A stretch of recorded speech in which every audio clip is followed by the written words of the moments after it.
تو آپ تو تمام ملاقاتوں میں موجود بھی رہتے ہیں، تو جب چودھری شجاع صاحب نے یہ تجویز دی ہے تو اس پر وزیر اعظم شہباز شریف صاحب کی یا زرداری صاحب کی اس پر کیا رائے جو ہے وہ سامنے آئی ہے؟ جی یہ جب کچھ ہفتے ہو گئے ہیں اس بات کو، تو ان کا یہی موقف تھا کہ جب جنرل الیکشن ہوں، جو بھی مدت جب کمپلیٹ ہوتی ہے تو اس کے ساتھ ہی ہونے چاہیے، تب تک نگران حکومت جو ہے وہ اپنا کام کرتی رہے، اور جب جنرل الیکشن کا ٹائم آئے گا تو اس کے ساتھ ہی باقی کے صوبوں کے بھی الیکشن ہونے چاہیے۔ تو تحریک انصاف یہ بھی کہہ رہی ہے کہ شاید آپ ان کے جو مقبولیت ہے اس کے خوف کی وجہ سے آپ انتخابات کی طرف نہیں جا رہے، تو آپ واقعی سمجھتے ہیں کہ اس وقت اگر آپ انتخابات میں جائیں گے تو آپ کو نقصان ہوگا؟ میرے خیال میں جی یہ اگر قانونی دائرے کے اندر رہتے ہوئے میں سمجھتا ہوں کہ یہ اس ٹائم پہ جو ایک پی ڈی ایم کا ایک موقف ہے، اگر وہ ایک قانونی دائرے میں رہتے ہوئے اپنی مرضی سے وقت کے اوپر الیکشن کروانا چاہتے ہیں، اور اس کی جو سیاسی مصلحتیں ہیں وہ یہی کہتی ہیں کہ اگر اس ٹائم پہ آپ کے سامنے جو حالات ہیں، جو معاملات ہیں، وہ تھوڑے سے سیدھے ہوں گے تو ہی میرے خیال میں الیکشنوں میں جانا ان کے لیے سود مند ہوگا۔ تو obvious سی بات ہے کہ جی وہ اس کا سیاسی ایڈوانٹیج لیں گے، ہر سیاسی جماعت لیتی ہے، اور اگر وہ اس آئین اور قانون کے دائرے میں رہتے ہوئے کر رہے ہیں تو میرے خیال اس میں کوئی حرج نہیں ہے۔ تو سالک صاحب، اس وقت جو ملک کو معاشی چیلنجز درپیش ہیں، آپ سمجھتے ہیں کہ حکومت اس پوزیشن میں ہے کہ صوبوں میں الگ الگ انتخابات ہوں یا الیکشن کی طرف جو ہے وہ جایا جائے؟ آپ سمجھتے ہیں، آپ ڈالر کی قیمت دیکھ لیں، مہنگائی دیکھ لیں، تو آپ سمجھتے ہیں کہ حکومت اس وقت اس پوزیشن میں ہے کہ انتخابات کی طرف جایا جائے؟ میرا خیال ہے میں سمجھتا ہوں کہ تھوڑی سی اسٹیبلٹی آ جائے تو کم از کم یہ ہے کہ لوگوں کو یہ نظر آئے کہ جی چیزیں ٹھیک بھی کی جا سکتی ہیں، کیونکہ جب سے حکومت ملی ہے آپ کے سامنے ہی ہے کہ ہر ہفتے ہر 10 دن بعد کوئی نیا معاملہ سامنے آتا ہے، اور جو معاہدے IMF کے ساتھ پہلے ہوئے کم از کم ان پہ نظر ثانی کرنی چاہیے کہ کیا ایسے مراحل ہوئے جن کی وجہ سے آج ہم اس نہج پہ پہنچ گئے کہ ملک جو ہے وہ ایک بہت بڑے بحران سے دوچار ہے۔ لیکن اس وقت آپ دیکھیں کہ تحریک انصاف کے چیئرمین عمران خان صاحب، یہ بھی ان کا ایک الزام ہے کہ شاید حکومت انہیں نااہل کروانے کی کوشش کر رہی ہے، انہیں مائنس کرنے کی جو ہے وہ کوشش کی جا رہی ہے، تو کیا حکومت واقعی عمران خان کو نااہل کروانے کے لیے کوئی سوچ رہی ہے، یا ایسی کوئی حکمت عملی حکومت کے اندر آپ کو نظر آ رہی ہے؟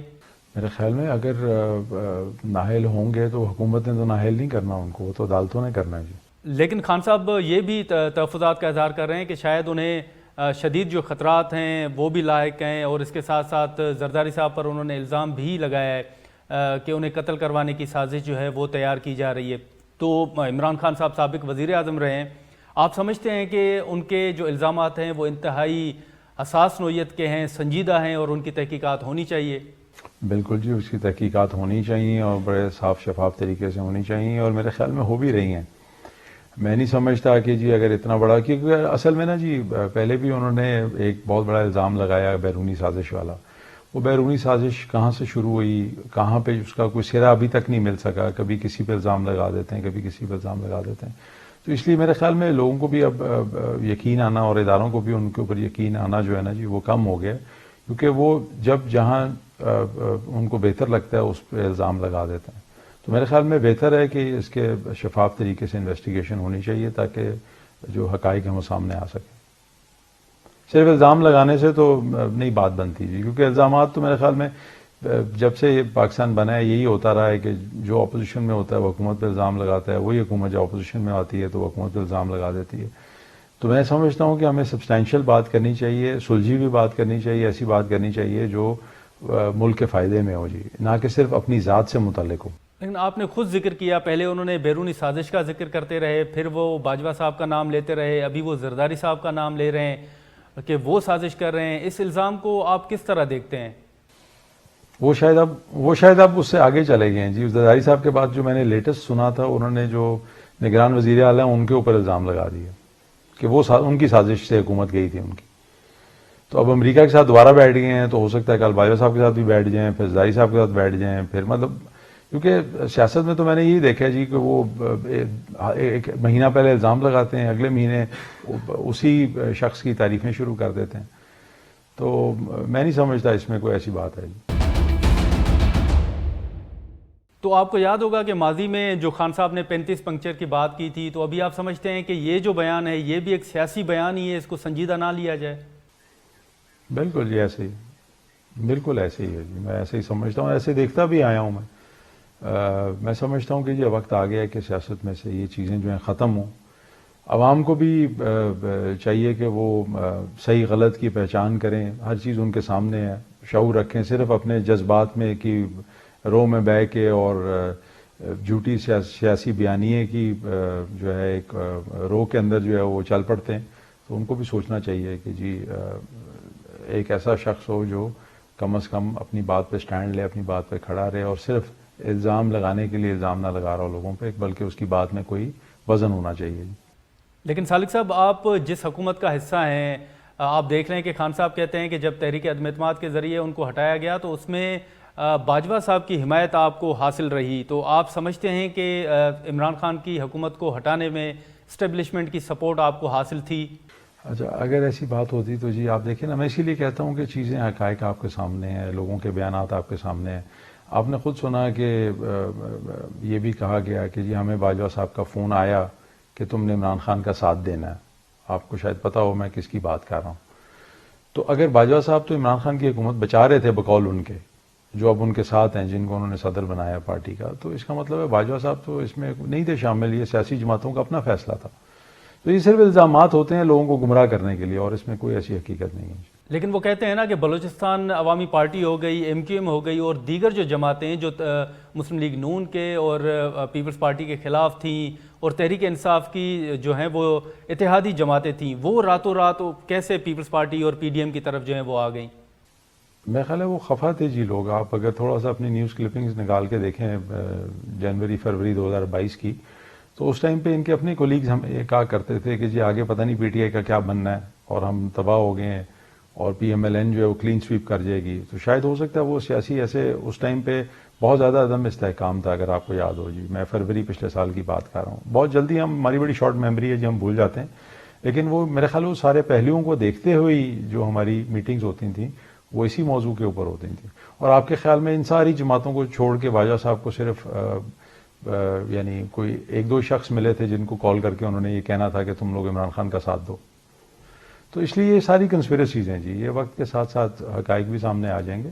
لیکن میں ابھی بھی یہ سمجھتا ہوں کہ پچھلے سال فروری میں ایسے تھے حالات کہ جہاں پہ پی ٹی آئی کے اپنے لوگ بہت زیادہ شرمندہ بھی تھے اور پریشان بھی تھے کہ آگے کیا بنے گا. لیکن اس ساری صورتحال کے دوران سالک صاحب آپ کیا سمجھتے ہیں کہ آپ نے دیکھا کہ جب چودھری شجاعت صاحب کے درمیان اور پرویز الہی صاحب کے درمیان اختلافات کھل کر سامنے آئے, تو آپ کیا سمجھتے ہیں؟ اس پر مختلف باتیں ہوتی رہیں, مختلف بیانات سامنے آتے رہے, لیکن آپ کیا کہتے ہیں کہ چودھری شجاعت حسین صاحب اور پرویز الہی صاحب کے درمیان جو اختلافات تھے ان کی بنیادی وجہ تھی کیا؟ کون سا ایسا نقطہ تھا جس کی وجہ سے پرویز الہی صاحب کو اتنا بڑا فیصلہ کرنا پڑا اور اتنے اختلافات جو ہیں وہ سامنے آئے؟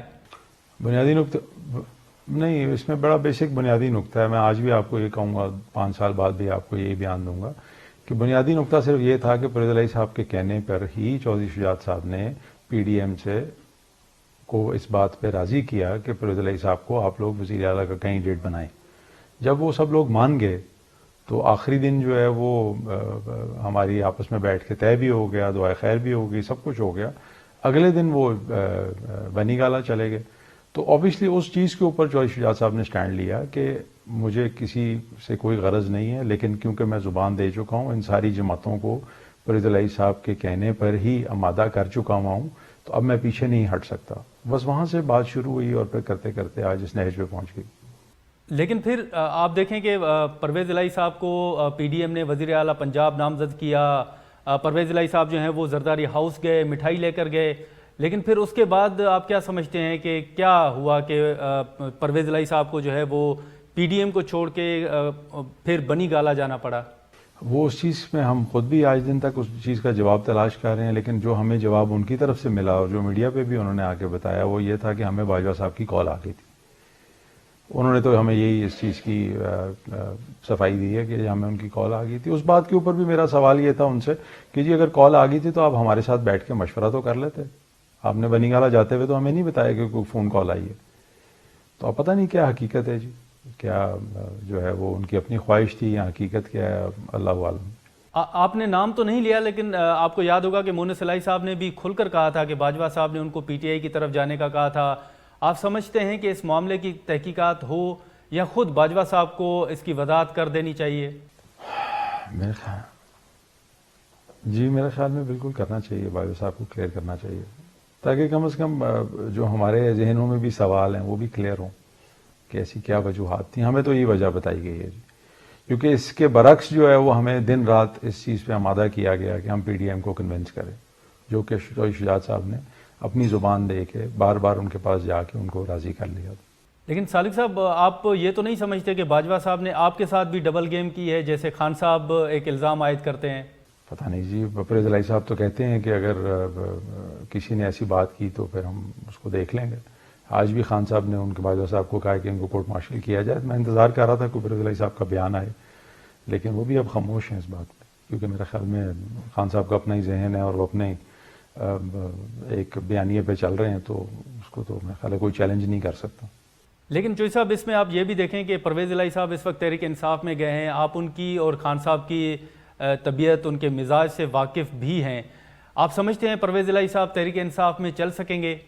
میری تو یہی خواہش ہوگی جی کہ وہ چل سکیں وہاں پہ، کیونکہ بہت بڑا انہوں نے فیصلہ کیا. اللہ تعالیٰ ان کو کامیاب کرے. لیکن آپ کو یہ بھی یاد ہوگا کہ خان صاحب کے ساتھ جب پرویز الہی صاحب پریس کانفرنس میں بیٹھتے تھے تو پرویز الہی صاحب بعد میں ویڈیو بیان جاری کر کے کہتے تھے کہ خان صاحب نے اگر دوبارہ اسٹیبلشمنٹ کے خلاف اگر بات کی تو وہ ان کے ساتھ نہیں کھڑے ہوں گے. تو آپ کا سیاسی تجزیہ کیا کہتا ہے کہ خان صاحب اسٹیبلشمنٹ سے متعلق اپنی لائن تبدیل کریں گے اور پرویز الہی صاحب پی ٹی آئی میں ایڈجسٹ ہو سکیں گے؟ یہ تھوڑی مشکلات ہوں گی، لیکن ہو سکتا ہے کہ عمران خان صاحب کو بھی وہ قائل کر لیں اس بات پہ. کچھ بھی ممکن ہے جی، لیکن آپ کے سامنے ہی ہے، انسان کا اپنا مزاج بدلنا ذرا مشکل ہوتا ہے. دیکھتے ہیں جی کیا ہوتا ہے وقت کے ساتھ. سالک صاحب، چودھری شجاعت حسین صاحب کے باجوہ صاحب کے ساتھ اچھے تعلقات رہے ہیں، سب کے سامنے ہے، پھر ایسا کیوں ہوا کہ پرویز الہی صاحب کو آگے لایا گیا اور چودھری شجاعت حسین صاحب کو سائیڈ لائن کیا گیا؟ آپ نے دیکھا ہی ہوگا جی، آپ نے دیکھا ہوگا کہ جتنی پی ڈی ایم کی ملاقاتیں ہوئی تھیں وہ ساری چودھری شجاعت صاحب وہاں موجود تھے. تو وہ تو اس کے بعد اوبیسلی جب وہ بنی گالہ گئے تو اسی شرط پہ گئے تھے کہ جی آپ ہمیں وزیر اعلیٰ بنائیں گے. یہی کہ پرویز الہی صاحب کو سی ایم پنجاب جو ہے وہ نامزد کیا گیا. اس تمام عمل کے دوران آپ نہیں سمجھتے یا آپ کے علم میں ہے کہ باجوہ صاحب کی طرف سے چودھری شجاعت سے کوئی رابطہ ہوا ہو ان کا آپس میں؟ نہیں، اس حوالے سے تو کوئی نہیں ہوئی. میں نے آپ کو پہلے بھی کہا ہے کہ اگر ایک رات پہلے ہم زرداری صاحب کے پاس بیٹھ کے ان کو مٹھائی دے رہے ہیں اور اگلے دن صبح جو ہے وہ تحریک عدم اعتماد بزدار صاحب کے خلاف پیش خود کروائی جا رہی ہے، تو مجھے نہیں پتا کہ وہ اس 4 گھنٹے کے اندر ایک 4 گھنٹے کی ہی ونڈو بچتی ہے جی، تو کہ اس میں کس کی کس کو کال آئی ہے کیا ہوا. کیونکہ ایک رات پہلے تو پرویز الہی صاحب زرداری صاحب کے پاس تھے، ان کو مٹھائی دینے گئے ہوئے تھے. تو کیا اس عمل کے دوران جنرل باجوہ صاحب ہوں یا فیض صاحب ہوں، انہوں نے چودھری شجاعت صاحب سے رابطہ کر کے کیا آپ کو بھی یہ مشورہ دیا تھا کہ آپ بھی پرویز الہی صاحب کے ساتھ تحریک انصاف میں چلے جائیں؟ میں آپ کو وہی بات میں نے آپ سے پہلے بھی بتائی، میں دوبارہ ریپیٹ کر دیتا ہوں جی کہ جب وہ بنی گالہ جا رہے تھے تو اس ٹائم بھی انہوں نے کوئی ایسی کال کا ذکر نہیں کیا، بلکہ یہ کہا کہ بس ہم جا رہے ہیں، جو بھی بات ہوگی عمران خان صاحب سے وہ آ کے آپ سے مشورہ کریں گے.